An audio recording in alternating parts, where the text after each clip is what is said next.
Joining us today, we have Tommy Grisafi, Advanced Trading. Tommy, let's talk about kind of the disparity we're seeing across farm country, which is really an east versus west type of scenario setting up this year, given the plethora of rains on one side and lack of rain on the other.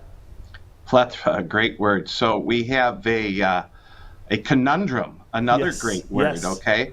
So we have clients in the east, right there, like where the Mississippi is, just growing big bushels, record crops, but they're smart. They're watching your shows and they're watching the weather, and they truly know the damage that was created in parts of the Dakotas, Montana, North Dakota, and also our friends in Canada.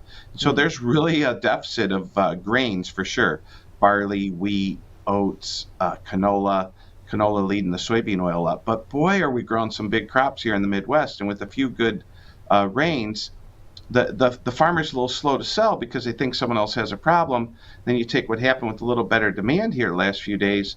So we have clients who have nothing to sell. Literally, I work with some clients who won't have a crop this year. And I have clients who have a record crop. And so every conversation with the client's different. There is no send a text, hit the button, y'all need to be 30% sold. If I sent out a text telling my clients to be 30% sold who didn't produce something, they should fire me, because it's just rude and disrespectful. So you need to know your client.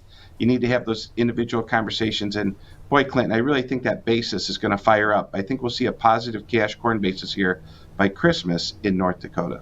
Yeah, talk a little bit more about the basis game here. We've got just a couple of minutes here, but as we look west versus east, that basis number should be quite a bit different.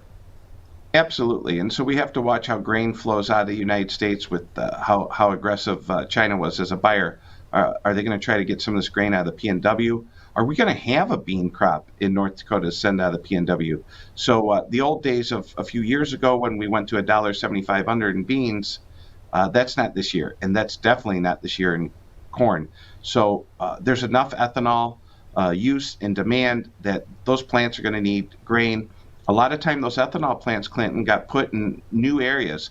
Like they started building plants, they started growing corn in fringe acres, and unfortunately the fringe acres don't have the corn. So the question is, how do we get that grain to flow back up to those ethanol plants and end users who need it, and maybe an area that's a grain deficit, and you're going to see that competitiveness go, called the basis. And so you're going to see people compete. We have our futures, our spreads, but boy, if you really want to buy something, you have to bid for it.